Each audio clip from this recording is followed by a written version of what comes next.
નમસ્કાર મિત્રો, સ્વાગત છે બધા મિત્રોનું અમારી યુટ્યુબ ચેનલમાં। હું છું આપનો મિત્ર ભાભી ઘાસિયા।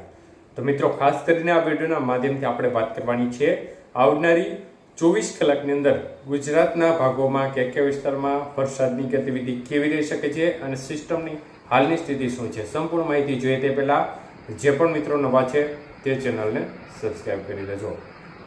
તો મિત્રો, સિસ્ટમની સ્થિતિ જોવા જઈએ તો અત્યારે એક upper air cyclonic circulation system દક્ષિણ ગુજરાત અને તેને લાગુ મહારાષ્ટ્રના ભાગો નજીક જોવા મળી રહી છે અને જેના ભાગ સ્વરૂપે અત્યારે અરબી સમુદ્રના ભાગોમાં જોરદાર વાદળોનો સમૂહ છે તે મુખ્ય વરસાદ અરબી સમુદ્રમાં અત્યારે ઢોળી રહ્યો છે। અન્ય તરફ એક સિસ્ટમ ખાસ કરીને ઓડિશા અને તેને લાગુ પશ્ચિમ બંગાળના કાંઠે જોવા મળી રહી છે તે ડિપ્રેશનમાં ફેરવાઈ ગઈ છે, મજબૂત થઈ છે અને આ સિસ્ટમ જે છેલ્લી થોડી કલાકોની અંદર ચાલી છે તે થોડી ચિંતાજનક સ્થિતિ બતાવી રહી છે, કારણ કે જે લેવલે સિસ્ટમ ચાલવી જોઈએ તેના કરતાં થોડી તે ઉપર ચાલી રહી છે, જે આપણા માટે સારા સંકેતો ગણી ના શકાય। તો જો વધુ ઉપર હાલશે તો સિસ્ટમ છે તે ગુજરાતથી વધુ દૂર પણ થઈ શકે છે અને ખાસ કરીને અત્યારની સ્થિતિ પ્રમાણે જોવા જઈએ તો જે દક્ષિણ ગુજરાત અને તેને લાગુ મહારાષ્ટ્ર નજીકવાળી સિસ્ટમ છે તે પણ સારો વરસાદ કાંઠા વિસ્તારોમાં આપી રહી છે। ત્યારે હજી આજનો દિવસ વરસાદની ગતિવિધિ ચાલુ રહેશે। આવતીકાલથી બપોર બાદથી ક્રમશઃ વરસાદની ગતિવિધિ છે તેમાં ધીમી ગતિએ ઘટાડો થતો જશે। આમ જોવા જઈએ તો આવતીકાલનો દિવસ વરસાદના વિસ્તારો સારા રહેશે, પરંતુ ત્યારબાદ વરસાદની ગતિવિધિ છે તેમાં મોટો ઘટાડો થશે। તો પણ વરસાદની ગતિવિધિ છૂટાછવાયા ભાગોમાં ચાલુ રહેશે, પરંતુ જે પણ વિસ્તારોમાં વાવણી નહીં થાય તેમના માટે ચોક્કસપણે ચિંતાજનક સ્થિતિ ઊભી થઈ શકે છે આવતીકાલ બાદથી।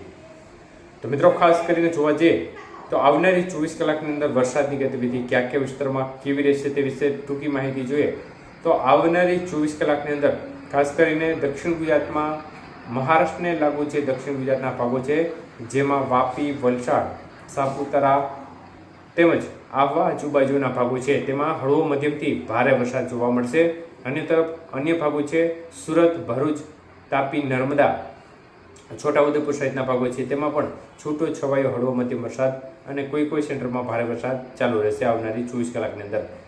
સૌરાષ્ટ્રના ભાગોની વાત કરીએ તો સૌરાષ્ટ્રના ભાગોમાં હજી આવનારી 24 કલાકની અંદર ભાવનગર, અમરેલી, ગીર સોમનાથ, જૂનાગઢ જિલ્લો અને બોટાદ જિલ્લાના ભાગો છે અને અમરેલીને લાગુ રાજકોટ જિલ્લાના ભાગો છે તેમાં હળવો મધ્યમ વરસાદ અનેક સેન્ટરોમાં જોવા મળશે અને કોઈ સેન્ટરમાં ભારે વરસાદ પણ જોવા મળશે। અન્ય તરફ સુરેન્દ્રનગર જિલ્લો છે, રાજકોટને લાગુ છે ભાવનગર જિલ્લાના, જામનગર જિલ્લાના ભાગો છે, મોરબી જિલ્લાના ભાગો છે અને રાજકોટને લાગુ પોરબંદર જિલ્લાના અમુક ભાગો સુધી વરસાદની ગતિવિધિ છૂટાછવાયા ભાગોમાં જોવા મળી શકે છે। હળવા મધ્યમ ઝાપટાથી લઈને હળવો વરસાદ, અમુક સીમિત વિસ્તારમાં મધ્યમ વરસાદ પડી જાય તે પ્રકારની સંભાવના અત્યારે દેખાઈ રહી છે।